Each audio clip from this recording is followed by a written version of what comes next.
Colorado wildlife officials free 5 wolves to the wilderness. The wolves dispersed from the area to find a suitable habitat. More details on this later in the news. Good evening, I am Gianna Llanes. I am Nina Richielago Flores. This is Mata ng Agila International. Now for the headlines. Philippines and China push for a dialogue on the West Philippine Sea issues. Filipino doctors anticipate the entry of the new COVID-19 variant JN1 in the Philippines. U.S. President Joe Biden accuses Donald Trump of supporting an insurrection. UN Security Council delays vote on aid resolution in hopes of securing United States support. And look who's making a comeback at the 2024 Brisbane ATP Tour.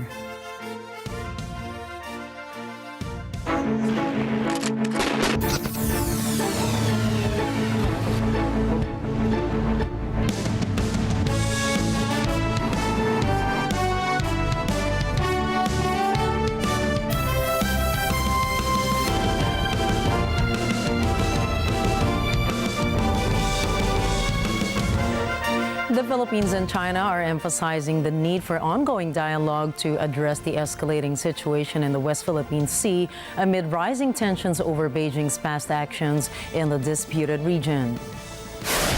Foreign Affairs Secretary Enrique Manalo revealed that he had a candid and frank exchange with Chinese Foreign Minister Wang Yi during a phone call on December the 20th. The conversation concluded with a clear understanding of each country's respective positions on several issues. Both diplomats acknowledged the significance of maintaining a dialogue to address the challenges in the region.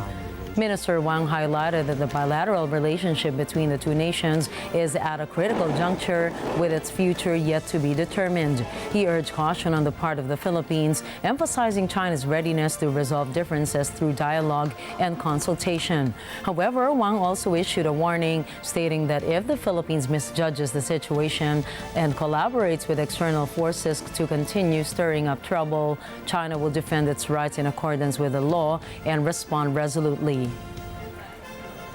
菲方所谓声明完全是自说自话，中方坚定维护黄岩岛的主权和海洋权益。我们奉劝菲方不要挑衅滋事。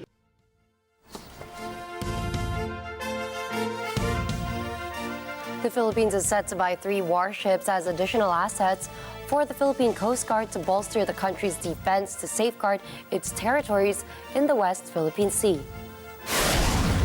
Senate President Juan Miguel Zubiri said that 10.2 billion pesos was added to the Security Cluster Fund.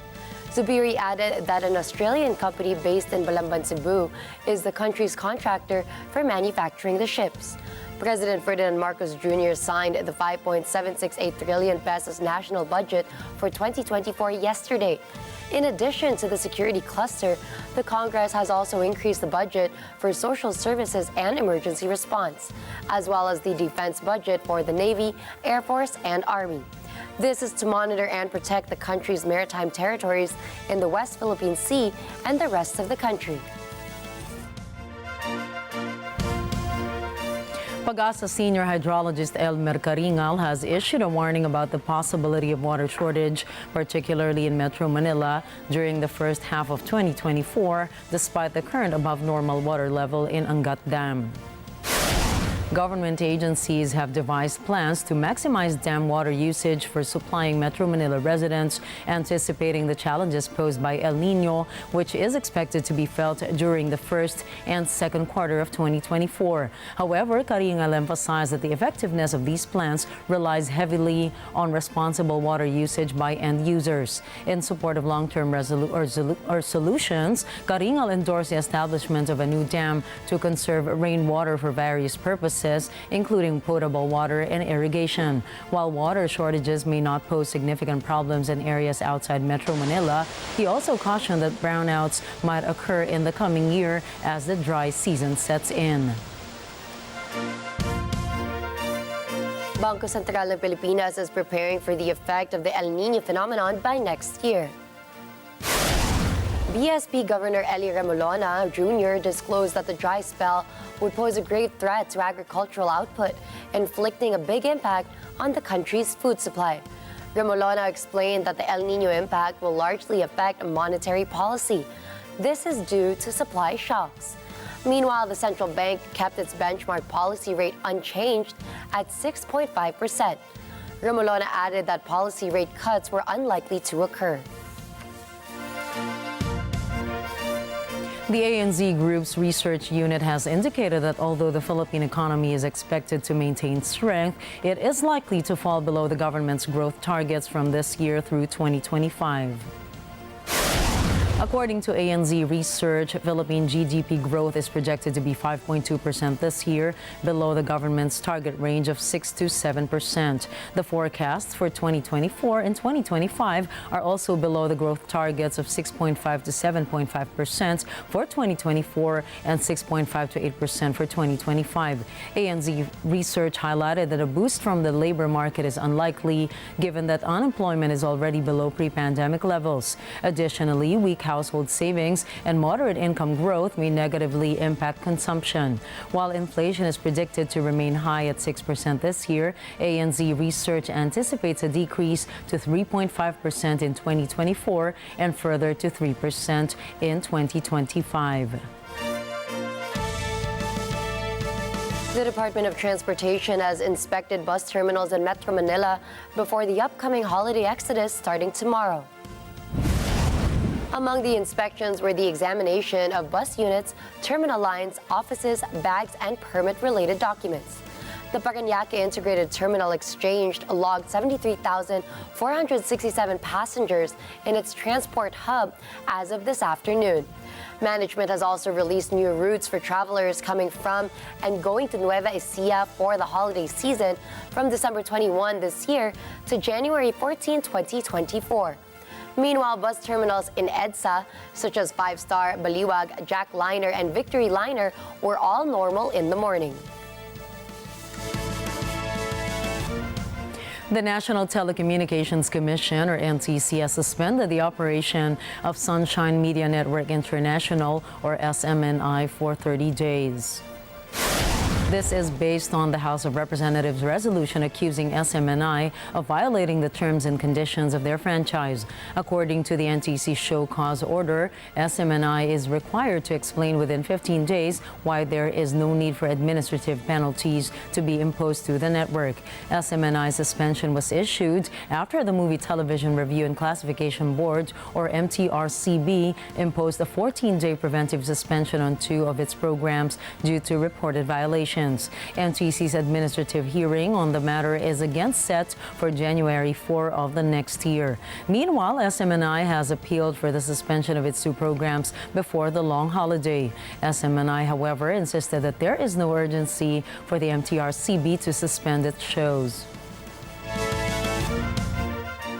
The president of the Philippine College of Physicians, Dr. Ronchin Solante, said that the new COVID-19 subvariant JN1, currently circulating in the U.S. and other countries, is anticipated to reach the Philippines. Dr. Solante emphasized the importance of closely monitoring this new subvariant, as it has the potential to contribute to a surge in COVID-19 cases. However, based on preliminary data, JN1 does not exhibit characteristics similar to the Delta variant, which is known for causing severe infections. Solante urged the public not to panic, as the current increase in COVID-19 cases during the holiday season and cold weather is expected due to the incidence of respiratory viruses. Nevertheless, he emphasized the need for individuals to strengthen their immune systems to reduce the risk of severe COVID-19 outcomes, encouraging people to continue practicing preventive measures such as wearing face masks.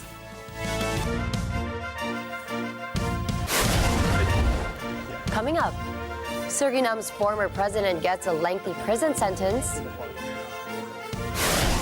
The United Nations Security Council heightens calls for a ceasefire.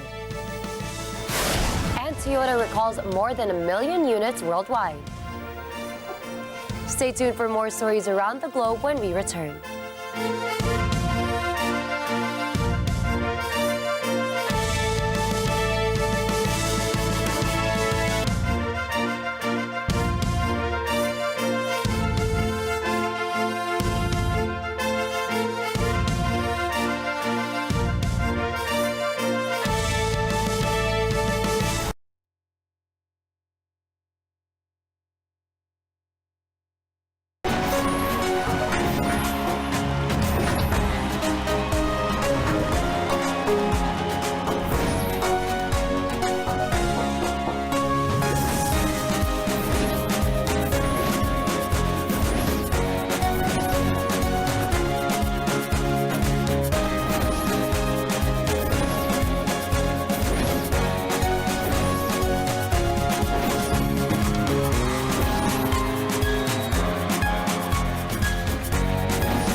Drink.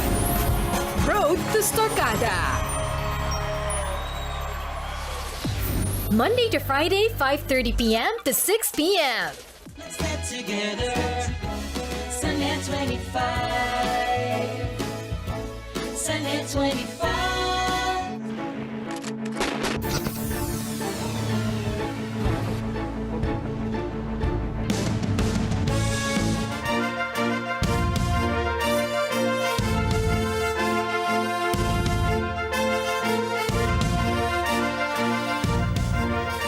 Welcome back to Matanang Agila International. Suriname's former president Desi Bouterse has been sentenced to 20 years in prison for the murders of 15 political opponents during the military regime in 1982. This marks the conclusion of a historic 16-year legal process as the court upheld the conviction and ruled out any further appeals. Bouterse had previously appealed the 2019 and 2021 sentences, but the latest decision is deemed final. The 20-year sentence takes into account the former president's age and represents the maximum penalty applicable at the time of the killings. In response to the verdict, Bouterse's lawyer expressed disagreement, expecting an acquittal, and promised to provide detailed arguments at a later date. While the former president retains the option to seek a presidential pardon, the legal landscape in Suriname is unclear on this matter. Bouterse's leadership history is marked by a bloodless coup that established his dictatorship from 1980 to 87 and later transitioned to being democratically elected as president from 2010 to 2020. Despite accepting political responsibility, Bouterse maintains that he was not present during the infamous December murders. Slovakia has vowed to not seize Russian property on its territory. This after the Czech Republic froze Russian real estate assets as part of a sanction package. Slovakian Prime Minister Robert Fico said he was aware of Prague's move, but he has no exact information on the Czech government's actions. In November, the Czech government sealed around 70 properties owned by Moscow.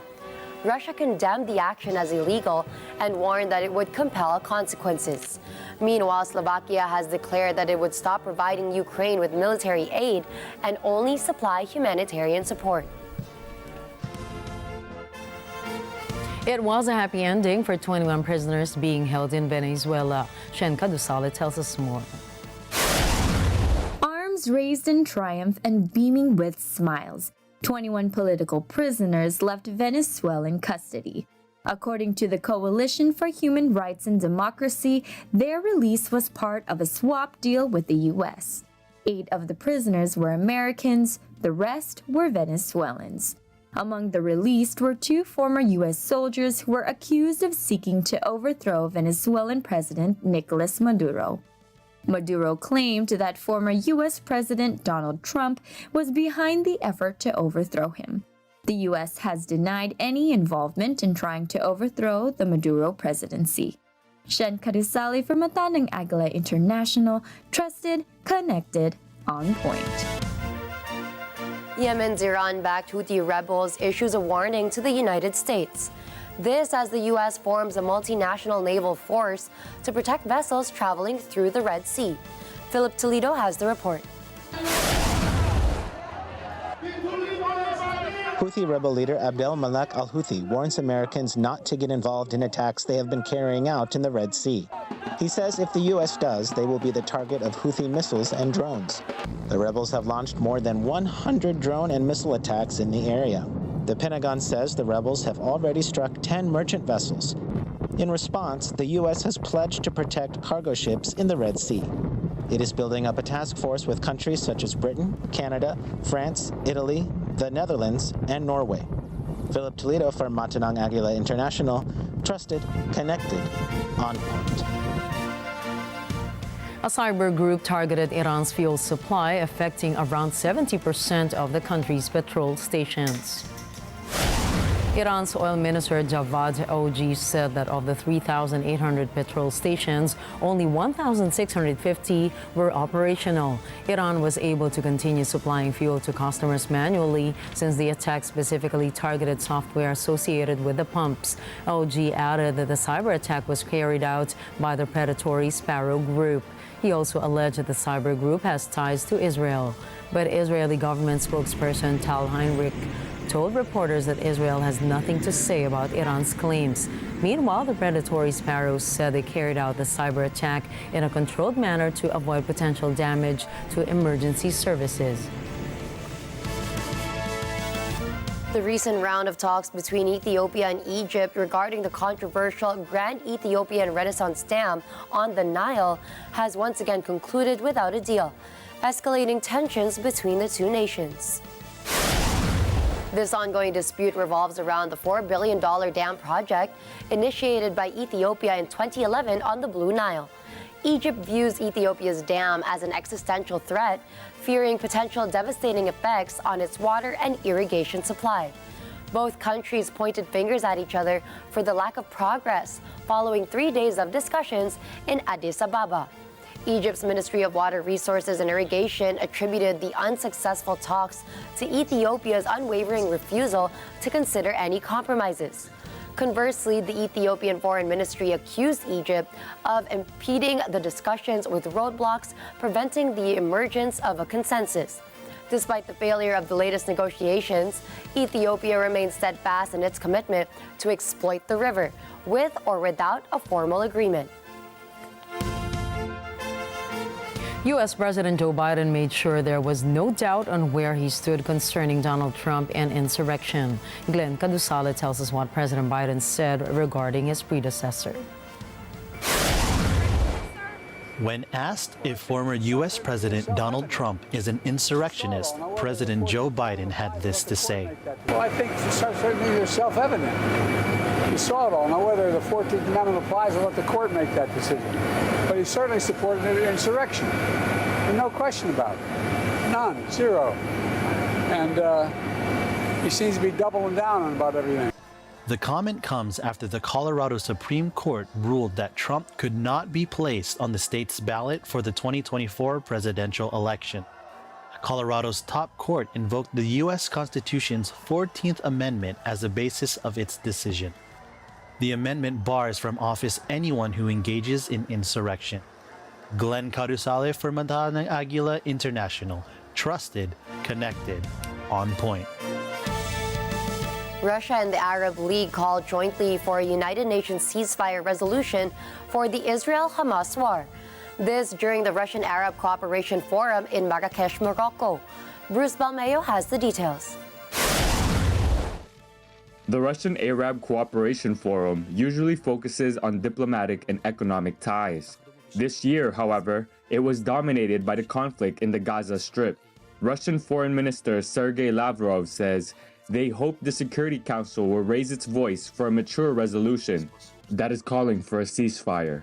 Lavrov says Russia and the 22-member Arab League agreed to continue coordination within the UN. The UN Security Council was set to vote Wednesday on a resolution calling for a pause in the conflict between Israel and Hamas in the Gaza Strip. According to the Health Ministry in the Hamas-run Palestinian territory, Israel's war in Gaza has killed at least 20,000 people, most of them women and children. Arab League chief Ahmed Abou-Gate calls for an immediate ceasefire. He says anyone who opposes an immediate ceasefire in Gaza has the blood of innocents on their hands. Bruce Balmeo for Mantahanang Agila International, trusted, connected, on point. In related news, the United Nations Security Council has postponed a vote in a bid to get Washington's support on a resolution that seeks to scale up aid deliveries through the Gaza Strip after the World Food Program says that half the population is suffering from a severe lack of resources. For all those who have suffered in Israel, in Gaza, in the West Bank, and around the globe, let us work in good faith to end this cycle of violence and sow the seeds for a lasting peace.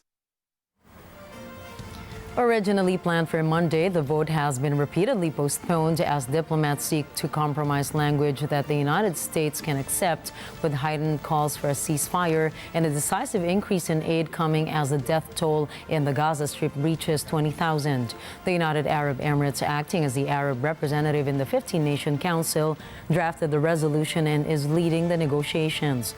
The draft resolution demands that the parties to the conflict allow, facilitate, and enable the immediate, safe, and unhindered delivery of humanitarian assistance at scale directly to the Palestinian civilian population throughout the Gaza Strip by the most direct routes.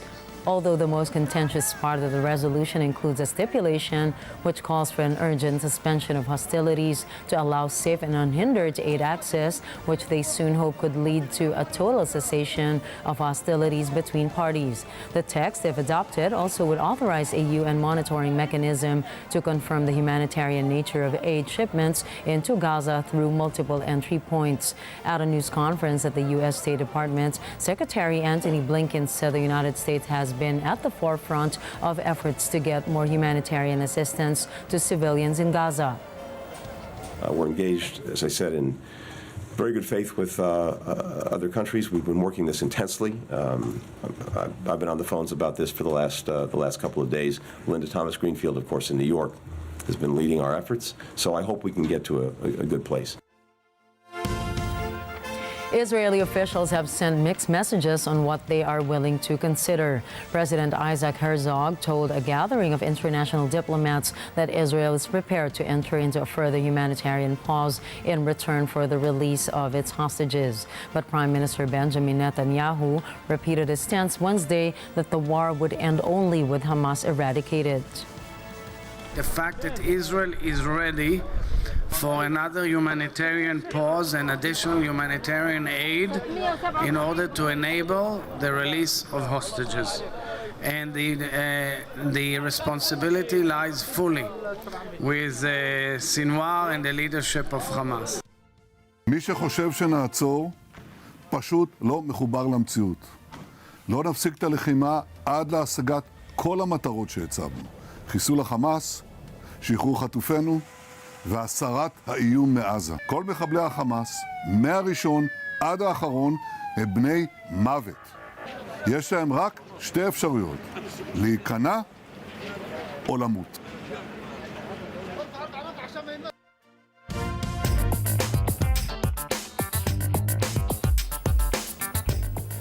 Toyota Motors announced their major recall of about 1.1 million vehicles worldwide due to a potential short circuit in a sensor that could result in their airbags not deploying as designed.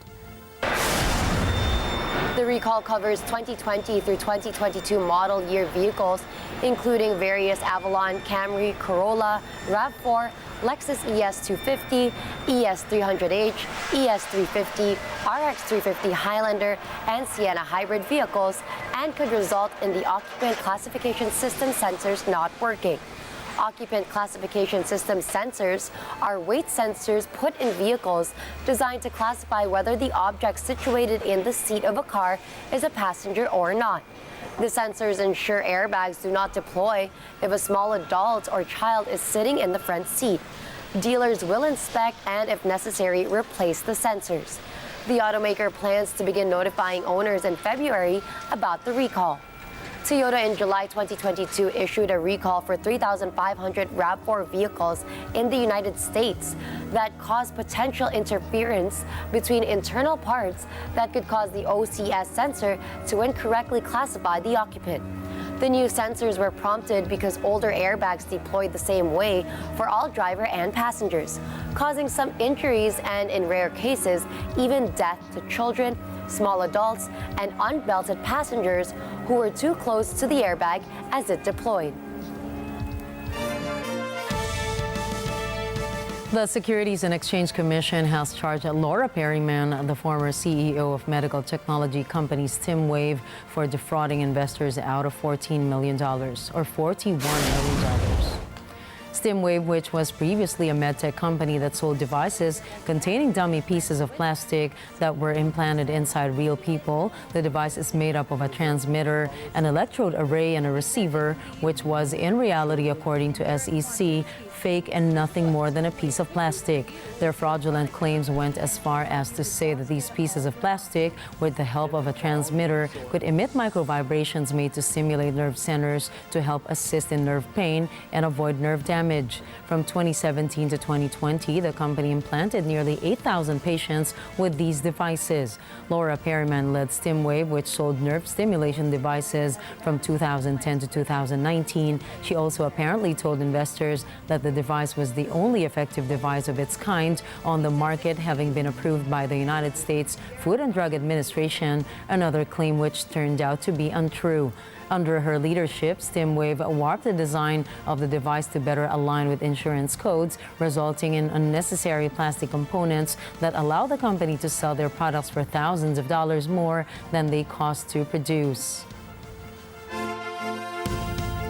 Media reports say Warner Brothers Discovery's CEO David Zaslav met with Paramount Global's Bob Bakish to discuss a possible merger.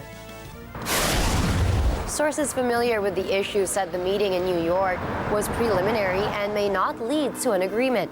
But the possible deal has sent excitement to the media industry, as the pairing would seal a consolidation of the company's streaming services. Warner owns the Max streaming platform, which has 95 million subscribers.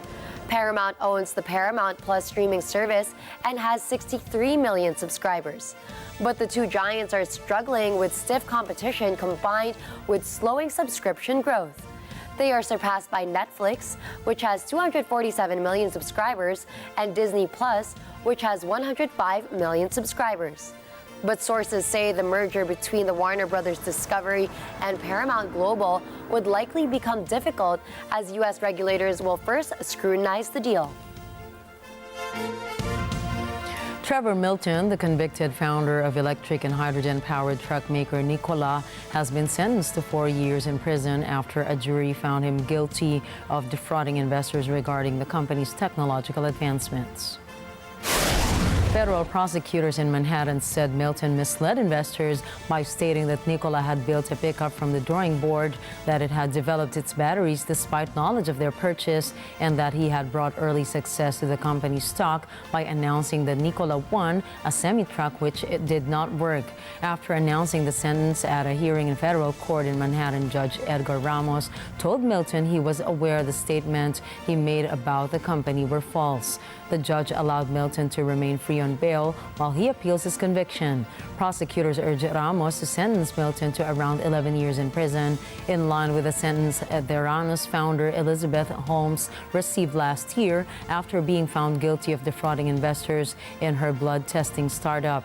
Milton's lawyers had said he should get probation, arguing that any misstatements resulted from his deeply held optimism in his Phoenix-based company, and that Holmes' case was different because her lies had put people at medical risk. The judge agreed that Holmes' case was different from Milton's because Theranos marketed faulty technology that affected people's health. Milton was convicted in October 2022 on 1 count of securities fraud and 2 counts of wire fraud, and acquitted on additional securities fraud count. Nikola in 2021 agreed to pay $125 million to settle civil charges brought by the U.S. Securities and Exchange Commission. In Panama, Trade Minister Jorge Rivera announces that Canadian firm First Quantum Minerals has completely ceased operations in the country. This after a court prohibited it from operating the largest open-air copper mine in Central America. In Ciudad de Panama, Sean Davila tells us more. Mining operations have ended at the largest open-pit copper mine in Central America, owned by the Canadian company First Quantum Minerals. Panama's Minister of Commerce, Jorge Rivera, says the extraction, processing and marketing activities of the mineral have completely ceased. Without giving exact dates, Rivera says a mine closure plan is intended to begin in the second quarter of 2024. On November 28, First Quantum ceased operations in Panama after the Supreme Court declared unconstitutional the agreement it had reached with the government to exploit the mine for 20 extendable years. This after more than a month of massive protests against the agreement between the government and the Canadian company to continue operations in Panama. The open-pit copper mine, considered the largest in Central America, is located in the Panamanian Caribbean and began operations in 1997. As of 2019, it produced about 300,000 tons of copper concentrate annually. This represented 75% of Panamanian exports and 5% of the country's GDP. It also provided direct employment to 7,000 workers and indirect employment to another 33,000. Environmental groups and union organizations, however, accused the mining company of causing severe damage to the environment. In Ciudad de Panama, Sean Davila for Matana Agila International, trusted, connected, on point. Up next, South Africa's largest naval base is under threat due to forest fires. South Korean students take school to court over a Bell misfire. And a French startup is looking into the possibility of drought-resistant plants. Please don't go away. We've got more stories when Matanang Agila International returns.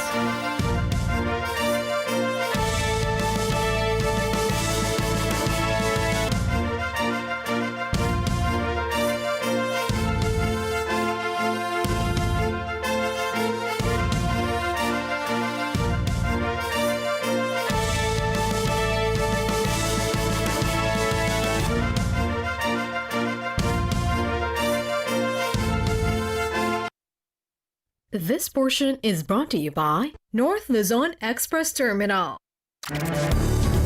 The Department of Trade and Industry Undersecretary Mary Jean Pacheco, also the lead for Digital Philippines and e-commerce, takes on the secrets behind the digital revolution shaping how we buy, sell, and innovate in today's market.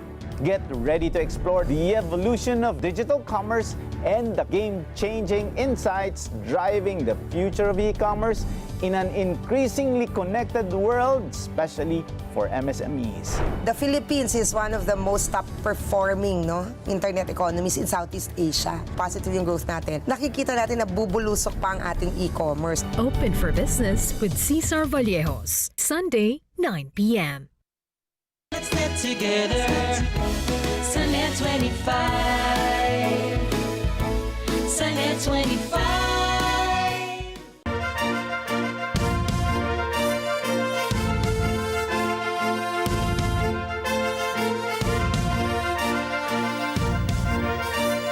In South Africa, wildfires threatening the country's biggest naval base.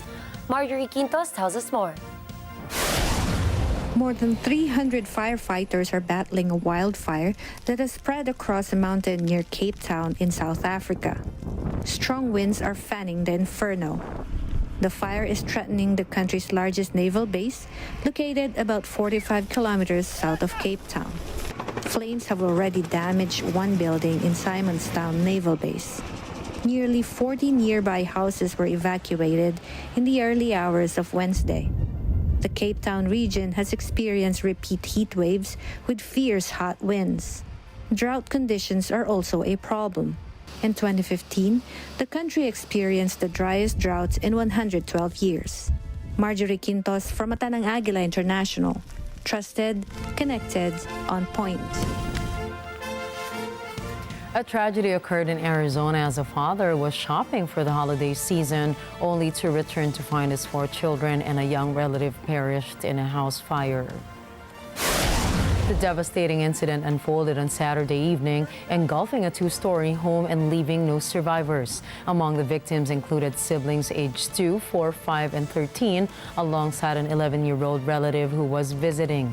The father, whose identity remains undisclosed, reported to investigators that he had been away for around 2.5 hours shopping for groceries and gifts. Preliminary findings suggest that the fire originated in the downstairs entranceway, posing a significant obstacle for the children located in an upstairs bedroom to escape the residence safely. The cause of the fire is still unknown, but authorities say they will continue the investigation. Residents in Point Township fear air pollution and water contamination as authorities plan to build a chemical recycling plant in the area. Proponents of chemical recycling promise to turn hard-to-recycle plastics into usable chemical and substances. But environmentalists calls the concept deceptive, saying the standard set of regulations is absent for chemical recycling. The absence of proper processes poses harm to public health and future generations. A big eyesore. Health-wise, I mean, that's the greatest concern. I don't feel comfortable keeping my family here. You know, my daughter, she wants to raise a family in a few years. I don't see how you can have children running in the yards breathing this poison. So these toxic chemicals, there's a number of different ways they could get out of the facility and cause harm to people, to the environment, and to our future. One is just if they are spilled on site, they go directly into the soil. Another is if they're being transported out of the site by rail car and the train derails and they're spilled again. A third is if there's a flood, and the flood could take those chemicals and bring it into the river, which is a major source of drinking water.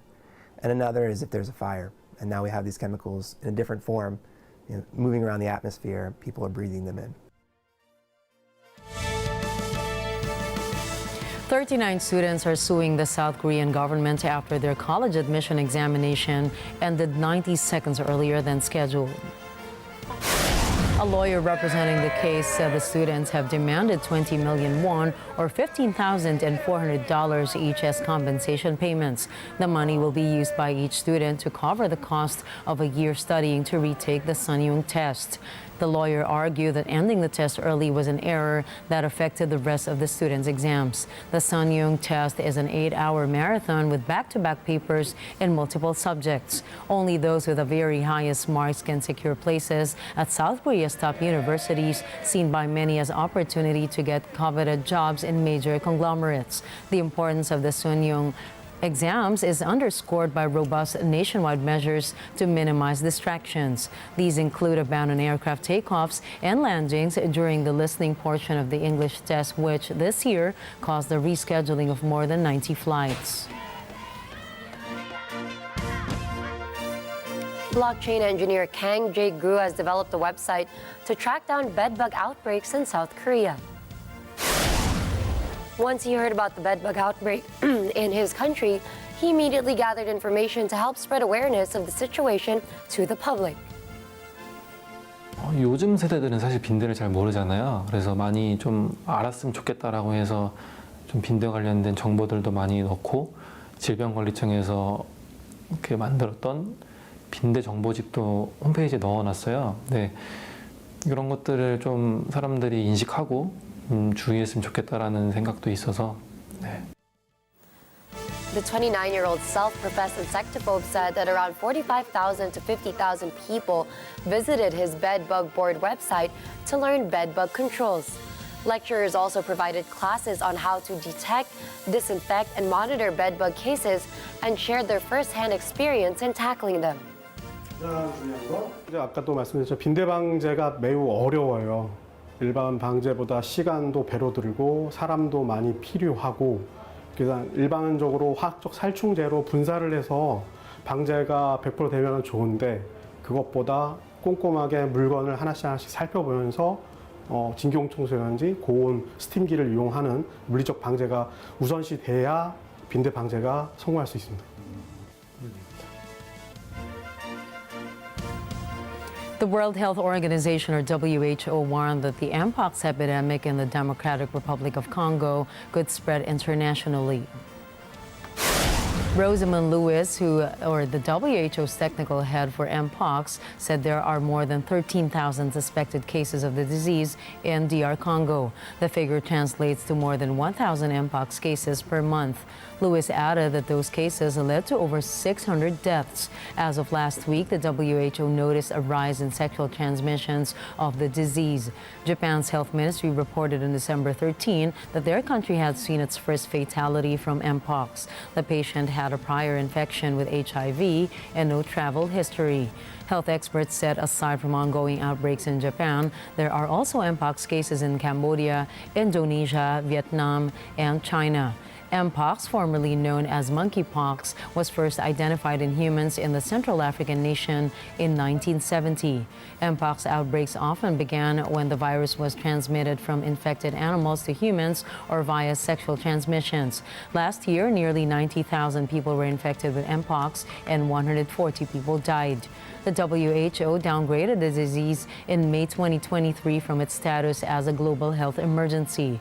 But WHO Chief Tedros Adhanom Ghebreyesus said Mpox continues to pose significant public health challenges that need a robust, proactive, and sustainable response.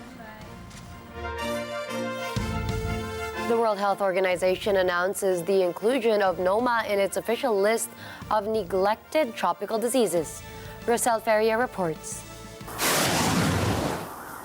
Noma or Cancrum oris or gangrenous stomatitis is now officially listed as a neglected tropical disease or NTD.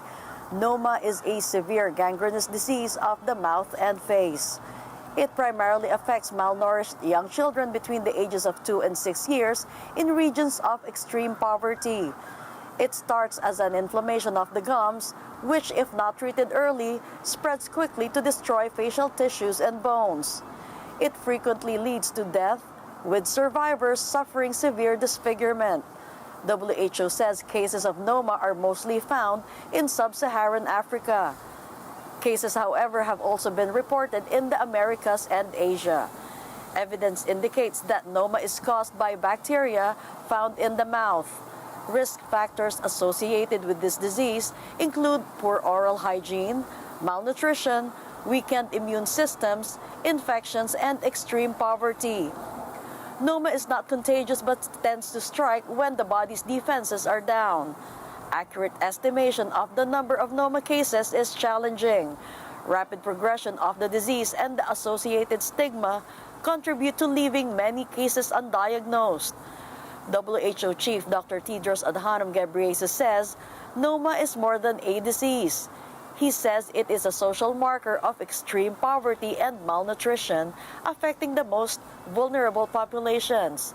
Dr. Tedros adds that classifying Noma as a neglected tropical disease shines a light on a condition that has afflicted marginalized communities for centuries. In Washington, D.C., Rosel Feria for Mata ng Agila International, trusted, connected, on point.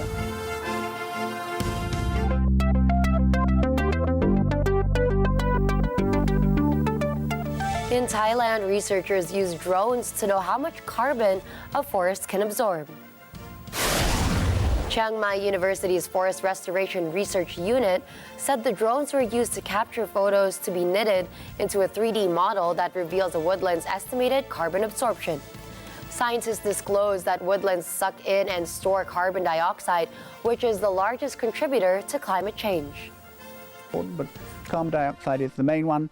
Trees, through photosynthesis, are sucking that carbon dioxide out the atmosphere and converting it into wood.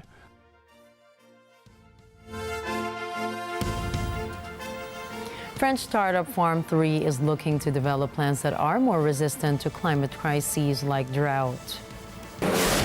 According to the firm, the project does not involve any genetic modification, but through habituation process.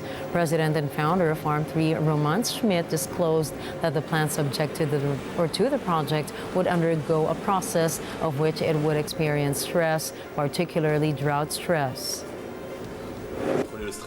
Et notamment le stress. On est capable de mettre un stress de façon très précise et d'habituer le plant à vivre avec ce stress, notamment le stress à la sécheresse. Donc en fait, on coupe l'eau tout simplement de façon très contrôlée pour nos plants d'arbres, et quand ils sortent de la machine et qu'on les replante en sol, ils sont capables de vivre avec moins d'eau. C'est ce qu'on appelle en fait du priming au débit.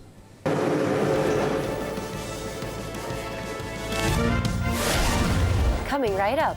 2024 may be D-Day for Jeffrey Epstein's associates. Tennis superstar Rafael Nadal announces his return to the court. And reigning NBA MVP Joel Embiid makes his case for another MVP title. Catch the latest in sports and entertainment. Mata ng Agila International will be back.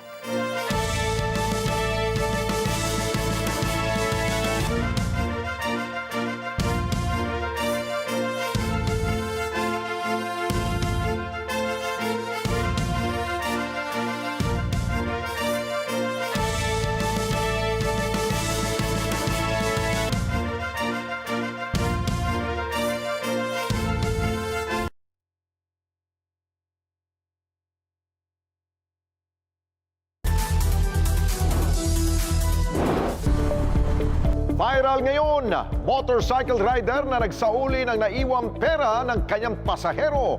Ating kilalanin. Napaka-honest po ng ating mga kapwa Pilipino. Opo, sir. Congratulations!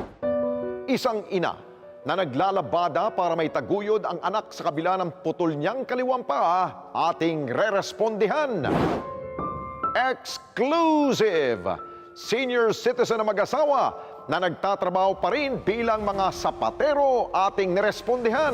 Malaking bagay po itong pagtulong niyo sa amin sa ngayon.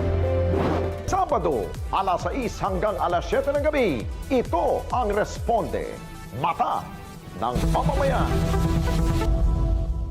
May kayamanan sa goodwill. Gusto nyo bang mahukay ang katotohanan? Huwag palampasin ang kapanapanabik na mangyayari sa barkadahang minahal nyo na. Goodwill Season 3? Tuwing Sunday yan ha, alas 4 ng hapon. Dito lang sa Net 25. Let's get together sa Net 25. Sa Net 25.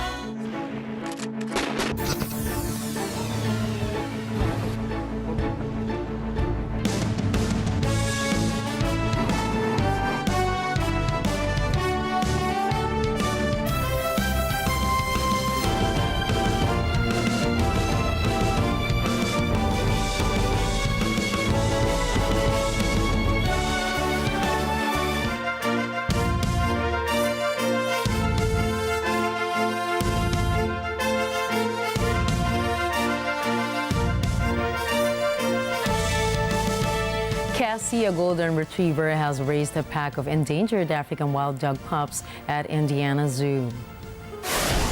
This is after the biological parents of the African painted dog pups refused to nurse their offspring. According to the Potawatomi Zoo, Blue, the mother, was an inexperienced parent and was not caring for her pups. The zoo disclosed that the survival of an African painted pup depends on the pack working together to raise it. This made the zoo find a proxy. Cassie then arrives at the zoo and quickly accepts and nurses the African painted pups as her own. 5 wolves were released into the Colorado landscape, marking the culmination of a 3-year effort to reintroduce the predator to the state in a groundbreaking initiative.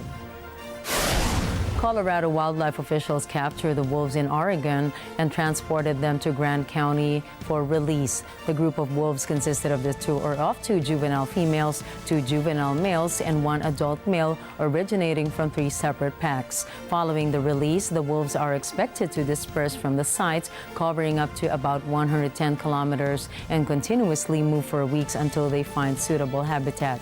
This wolf reintroduction in Colorado represents the first voter-mandated effort of its kind in the United States. The successful ballot measure in 2020 allowed voters to decide whether to bring wolves back, narrowly passing with 51% support.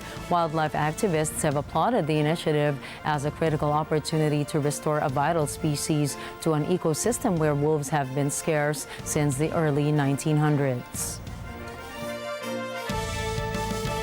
The names of more than 170 associates of convicted sex offender Jeffrey Epstein could be made public next month after a ruling from a U.S. judge. The identities are being revealed under a settled lawsuit against sex trafficker and Epstein associate Ghislaine Maxwell. Anyone on the list has until the 1st of January to appeal to have their name removed. Epstein, a millionaire financier known to mix with high-profile figures like Prince Andrew, died in jail in 2019.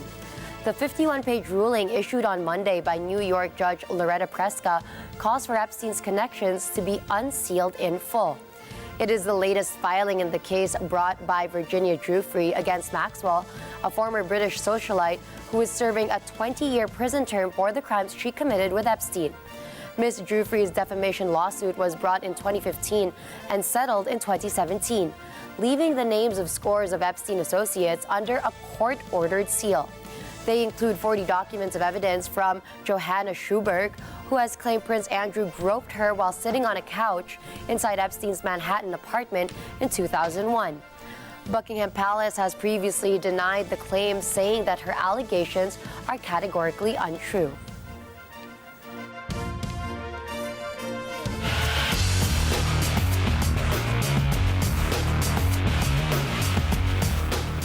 Rafael Nadal announces his return to tennis for the first time in a year. Catherine Ortula has the score. Rafael Nadal, the 22-time Grand Slam champion, is set to begin the twilight year of his career on the ATP Tour as he prepares for the Australian Open.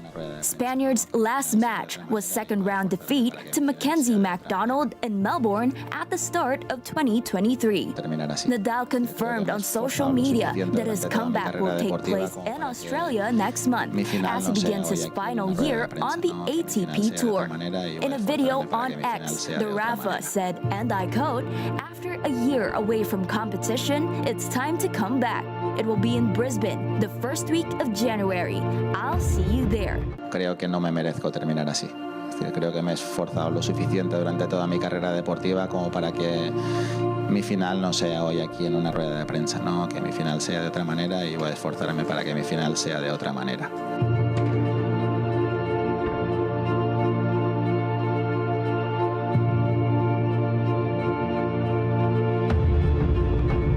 Hola a todos, después de un año fuera de la competición ha llegado el momento de volver.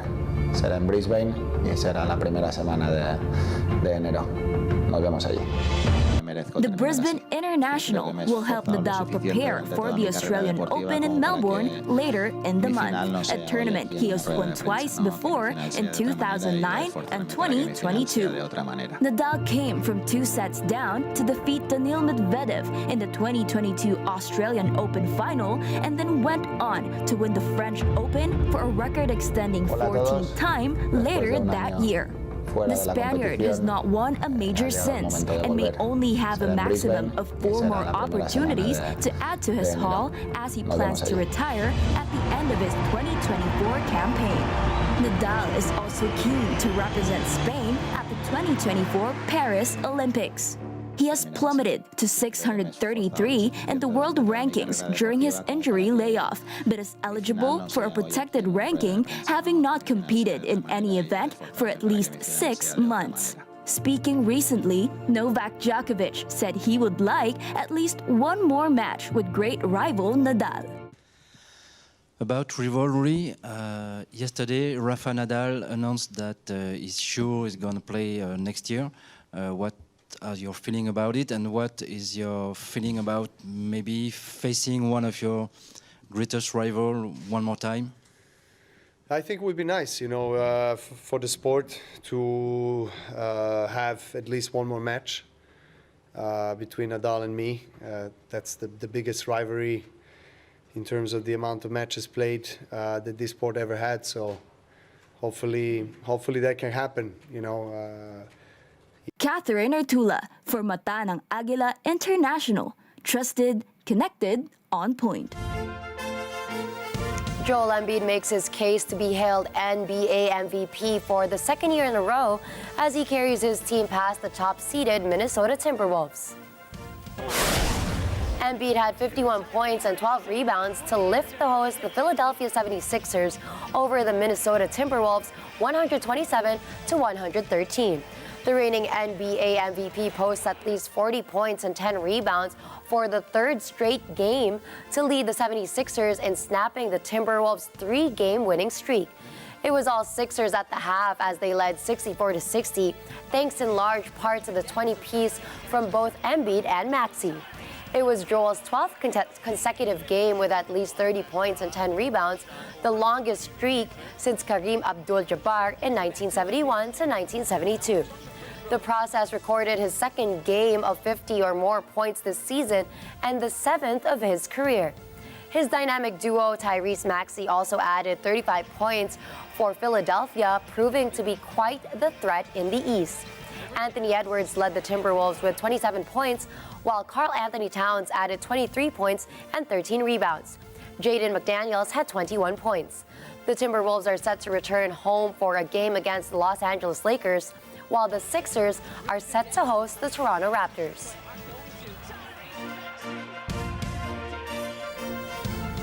Well, not quite the weekend yet. To send you off today, here's a quote from the inventor of the light bulb, Thomas Edison. Opportunity is missed by most people because it is dressed in overalls and looks like work. I love overalls. I love wearing overalls, but I think what he's really trying to say is that it's all about our perspective and all about being willing to do the work, to learn more and grab every opportunity. And it's not like a bag of cash that all you need to do is receive. Oh, that would be nice. Of course, opportunities will become bigger opportunities and successes if you make use of what is given you, such as work. Maximize And we're it. thankful for work. We're thankful for work. And that's a wrap for tonight's news. Catch the latest updates on our social media channels. I am Gianna Llanes. I am Nina Richie Alago Flores. This is Matanang Agila International, trusted, connected, on point.